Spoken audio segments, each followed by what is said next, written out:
Good morning. It's Ezra. So this week I'm going to be talking about how to deal with dysphoria. Thank you to all my friends who responded to that little poll that I posted on Facebook. Uh, I'm really indecisive, so that helps me get a look into what y'all actually want to hear me talk about.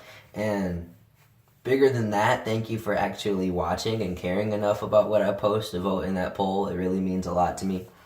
Um, so before I get started, I want to say that what I'm about to tell you is how I personally deal with dysphoria and not how I think everyone else should. Um, Dysphoria is a very individual experience, just as all of life is, but especially transness. And I understand entirely that what works for me might not be what works for other people, because what worked for other people is not exactly what worked for me. So I just wanted to put that little disclaimer out there. I'm just going to tell you how I personally deal with dysphoria. So when it comes to bottom dysphoria, I personally don't experience a lot of it. So whenever I do experience it, I honestly just ignore it, which avoidance isn't exactly the best way to deal with things, but nonetheless, there's nothing I can do to change it. I'm not satisfied enough with the results of bottom surgeries for that to be a thing that I'm interested in. And it costs a lot of money on top of that. So it's just not something I'm really considering. And sorry, it's early. But yeah, it's not something I'm really considering. So whenever I do experience that, it's usually in sexual situations, and there are ways to deal with that. I just kind of personally choose to ignore it because I know it's something that I can't change. I very much so try to focus on what I can control, and what I can't control, what I can't control, I try to just not focus on it. I don't know what I said the first time. But when it comes to dysphoria related to my chest, which I do experience a lot more, I'm lucky because I have a relatively small chest that's gotten even smaller since I started testosterone. But I have been binding since about 2013, and that helps a lot. But it's also really hard on the body, especially for me, because my first couple of years binding, I did not have a properly sized binder. I didn't get a properly sized binder until I think like October of 2016. Um, because like I bought binders and I had people buy binders for me and give me binders. Oh, a binder is, for those who don't know, because I know some of my family and stuff watches these videos, a binder is like a sort of tank top contraption that functions as like a compression vest to flatten your chest. Or, yeah, to flatten your chest. To give you a more masculine presentation in your shirts, because it's normally assumed that men don't have boobs. So it's just something that provides more comfort, ease in social interactions, and kind of navigating the world. Or at least that's what it did for me. I don't bind as much anymore because it got really hard on my body. I couldn't breathe. My chest and like rib cage was always hurting, and I mean like the bones and the muscles like around it were always in pain. I started having issues where down like right at my xiphoid process, my ribs were starting to like move like that, and I figured that probably wasn't healthy. So now that it's colder out, I just kind of layer up most of the time, and I don't wear a binder. I don't have any issues at work or anything with being misgendered. Heavily, I'm sure, due to testosterone, but also because my like higher management knows that I'm trans, so they refer to me properly, and I don't have any issues. They call me Ezra. They use he and his pronouns. Yeah, but as far as chest dysphoria goes, I think the main thing that I've done to deal with it is to get grounded in my reality. So I spend a lot of, for those who know me, I spend a lot of time shirtless. Um, and that's actually one of the ways that I deal with it, because it's like, okay, this is a part of your body. And as of right now, you don't have $10,000 to change that. So face it, be with it, get grounded in that. I can accept both that this is a part of my reality, and I can also accept that it's something that I can't change. So I remember being like 17, 18, and I would just stand in the mirror and I'd look at myself and I'd get so frustrated because I have breasts, and I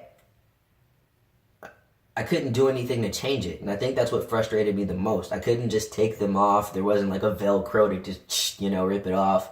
I didn't have the money to change it. I didn't have the support to change it. So at, I think 19 or 20, I started standing in the mirror and just trying to get grounded in my reality. And I had to tell myself, this is a part of you. There's nothing you can do to change that right now. And you need to accept that this is a part of you and do what you can to be more comfortable with yourself. And a lot of that process for me was acceptance. Once I got to that point where I accepted that this was a part of me that I couldn't change, it was a lot easier for me to live with myself and to live with my body. Because it was like, this is a part of me and that's okay. These parts of my body don't change who I am. They don't change how I express myself. They don't change how I love people. They don't change what I do on a day-to-day basis, aside from, binding or not binding. I think just getting really grounded in my reality helped a lot with my chest-related dysphoria. It's not to say that I don't experience it anymore. It's just that I manage it a lot better. And it's not even just that I cope with it, like I actually deal with and manage it a lot better, because I'm like, okay, this is something that I'm going to feel. What can I do when I feel that? So now when I feel dysphoric, especially in regard to my chest or like my body size, because I'm really scrawny, I tell myself, this is who you are. What can you do to change it? What can be changed and what can't be changed. Like right now I have tendonitis in my shoulder, so I can't work out. So I just had to accept that I can't work out. But once I let this heal and that phase passes, I can work out and I can get bigger and I can get stronger and I can make my body look the way that I want it to. So it's just that process of, for me personally, it's that process of what can I change? How can I change it? What do the steps look like? What is my ultimate goal? What do I want from this? Is this what I want? Oh, that's another thing. It took me so long to start testosterone because I wanted to make sure that this was something that I wanted to do for me and not something that I wanted to do to soothe my social world. In the sense that if I present myself in a feminine fashion, the world is going to assume that I'm a female. The world is going to assume that I'm presenting myself as woman, as girl, as, So I wanted to make sure that I was starting hormones and I was transitioning because I know who I am. I've been grounded in that as long as I can remember. That's never changed. But what has changed is how I express myself and how I present myself. Because for a long time, I did live my life for other people. I lived my life for my parents. I lived my life for my peers. I wanted to change my body to look better for my family, for my peers, to be more of what the image of me they wanted to see was. And I mean, this goes although like not just gender related things, as in wearing a dress, wearing makeup, having my hair long and straight and all that stuff, but it goes to wanting to be light skinned, wishing I had bigger lips, wishing I had a bigger butt, wishing I had a bigger chest, because I knew that's what other people wanted to see of me.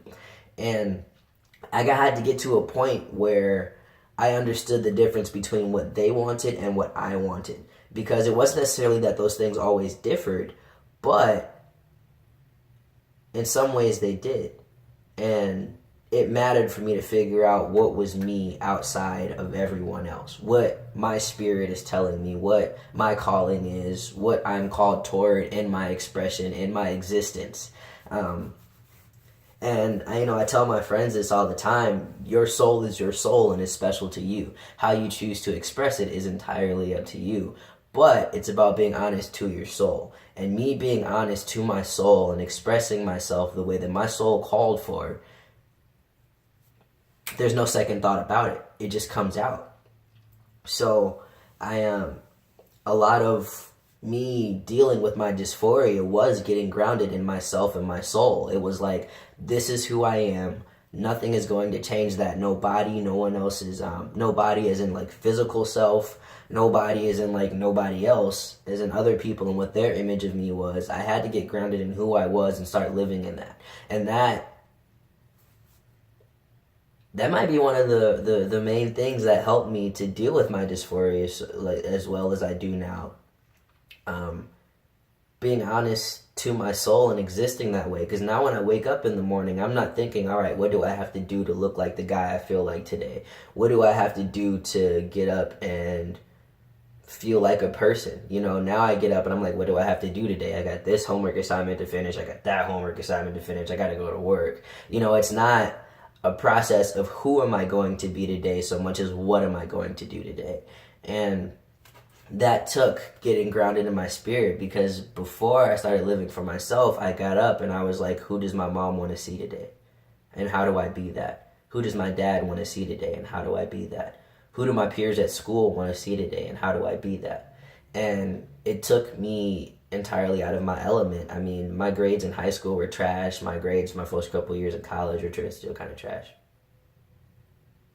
But that's besides the point. School is another one of those things where I'm trying to figure out if I'm doing for me or somebody else. But back to the dysphoria. It took for me to get grounded in myself is one of the main things. I had to make sure that I was living for myself. Yeah.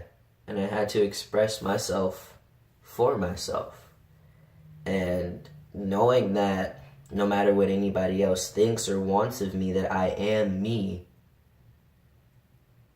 is probably, despite the hormones, despite the binders, despite the change of clothes and expression, that's one of the main things. That groundedness in myself and who I was led to all of those other outward expressions. Me being grounded in myself let me know I stretched my ears because I wanted to. It let me know I cut my hair because I wanted to. It let me know that I transitioned because I wanted to. I changed my name to Ezra because it felt right in my soul. I started hormones because it felt right in my soul. I changed my wardrobe because it felt right in my soul. I began living. It's that balance of mind, body, soul. And I'll talk about that a lot probably, but it's that balance of mind, body, soul.